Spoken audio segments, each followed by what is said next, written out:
வணக்கம், welcome to Chitra Murali's kitchen. இன்னைக்கு நான் வந்து பன்னீர்ல ஒரு கிரேவி தான் பண்ண போறேன், சப்பாத்திக்கு தொட்டுக்கிற மாதிரி. அதனால ஃபர்ஸ்ட் வந்து பன்னீர் நம்ம ரெடி பண்ணிக்கலாம். அதுக்கு 1 லிட்டர் பால் வந்து நல்லா காய்ச்சிருக்கேன் பாருங்க. நல்ல பால் நல்லா கொதிக்கிறது.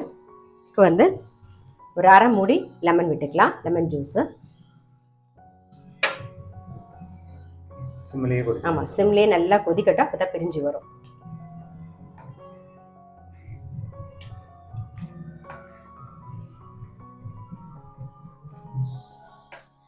பாருங்க, தெரியுதா உங்களுக்கு?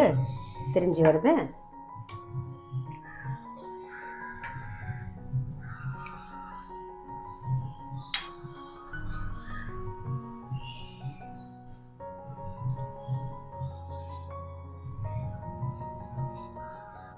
பாருங்க, அது கொதிக்க கொதிக்க தான் அந்த தண்ணியும் பன்னீரும் பிரிஞ்சு வரும் நமக்கு. ஸோ நல்லா கொதிக்கட்டும். லெமன் இருக்கிறதுனால லெமன் சேர்த்துருக்கேன், அப்படி இல்லைன்னா நீங்கள் தயிர் கூட சேர்த்துக்கலாம்.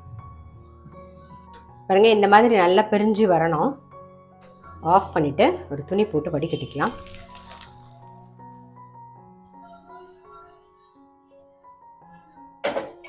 தண்ணியெல்லாம் நல்லா வடிச்சிட்டோம். ஸோ இதை வந்து இந்த பன்னீர் மேக்கர் வச்சுருக்கோம் இல்லையா, அதை அப்படியே எடுத்து போட்டுட்டு அமுக்கி விட்டுடலாம்.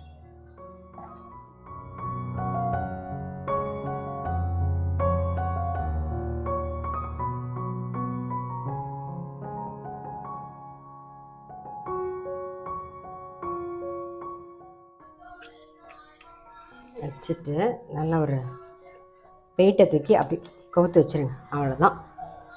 இப்போ எக்ஸ்ட்ரா தண்ணியெலாம் நல்லா ட்ரெயின் ஆகி நல்லா செட் ஆகிடும். அதுக்கப்புறமா நம்ம கட் பண்ணி பன்னீர் கிரேவி பண்ணிக்கலாம். பன்னீர் வந்து செட் ஆகிடுது பாருங்கள்.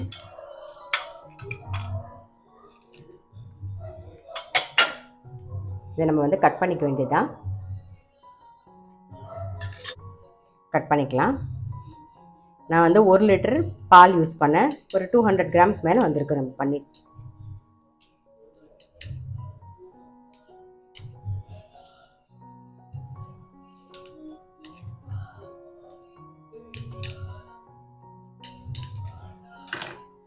பாருங்க, இவ்வளோ சாஃப்டாக இருக்குன்னு தெரியுதா உங்களுக்கு?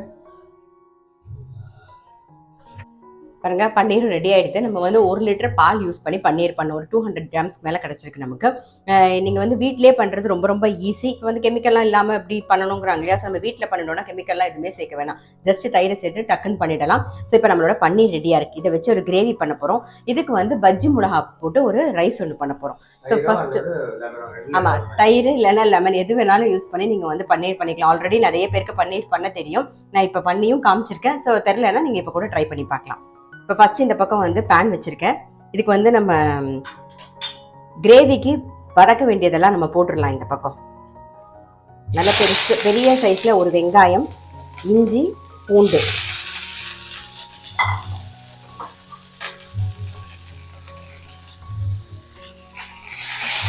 இது கூடவே வந்து நல்லா 2 தக்காளி மீடியம் சைஸில்,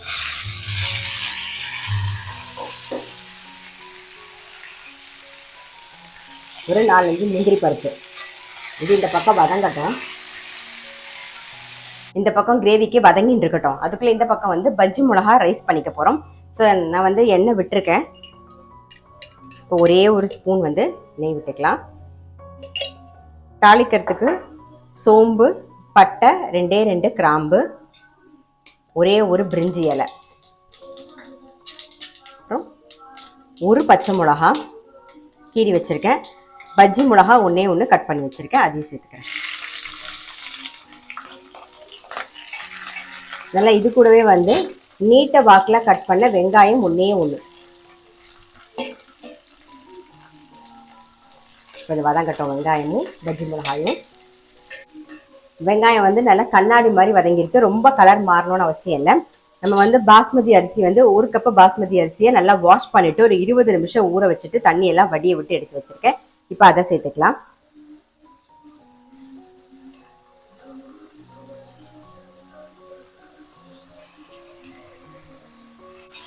உடையாம ஜஸ்ட் அப்படியே மிக்ஸ் பண்ணி விட்டுருங்க. அரிசி உடையாம மிக்ஸ் பண்ணி விட்டுருங்க. இப்போ 1 கப்பு, நான் 1 டம்ளர், இந்த டம்ளர்ல தான் எடுத்துட்ட அரிசி, இதுக்கு 1.5 டம்ளர் தண்ணி விட்டுக்கலாம். 1 ஒரு அரை டம்ளர். ஸோ இது கூடவே உப்பையும் சேர்த்துருவோம். தேவையான உப்பை போட்டுடலாம். ஒரு கொதி வந்தோடனே நம்ம மூடி வச்சிருவோம். தண்ணி வந்து நல்ல ஒரு கொதி வந்துடுது. சிம்மில் வச்சு அப்படியே மூடி வச்சுருங்க, வெந்துட்டு இருக்கட்டும்.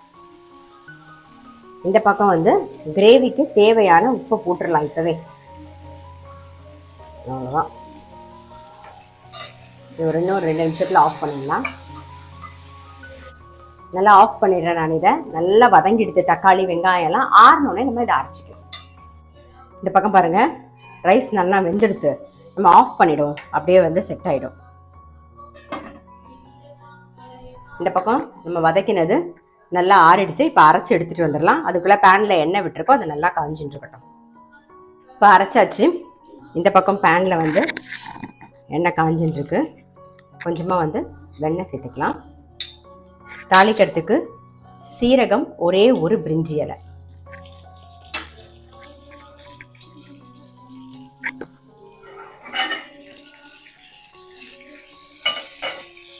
இது கூடவே வந்து மஞ்சள் பொடியும் சேர்த்துடலாம். காரத்துக்கு வரமிளகா பொடி,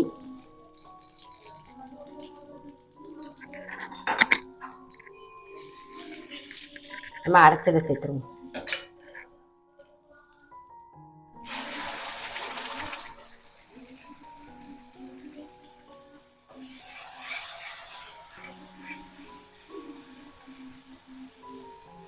மிக்ஸி ஜாரை நம்பி அந்த தண்ணியை விட்டுருவோம்.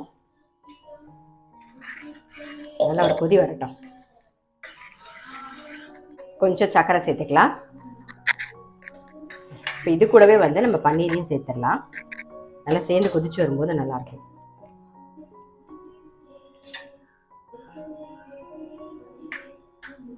நம்ம வந்து இந்த பன்னீர் கிரேவிக்கு மசால் ரொம்ப சேர்க்கல, வெறும் சீரகமும் பிரிஞ்சி இலையும் மட்டும்தான் தாளிச்சோம் இல்லையா. ஸோ இப்போ தனியா மசாலா அப்படி சேர்த்துடலாம். இது இருந்ததுன்னா நீங்கள் வந்து தாளிக்கணும்னு கூட அவசியம் இல்லை. நல்லா வாசனையாக நல்லா டேஸ்ட்டாகவும் இருக்கும். ஆமாம், வறுத்து அரைச்சது. இது எல்லாமே வறுத்து அரைச்சது, அவ்வளோதான். இது எல்லாத்தையும் மிக்ஸ் பண்ணிவிட்டு மூடி வச்சுருவோம். நல்லா சேர்ந்து ஒரு கொதி வரட்டும். எல்லா வாசனையும் எல்லாத்துலையும் பன்னீரோடலாம் சேர்ந்து இறங்கியிருக்குமா, நல்லாயிருக்கும்.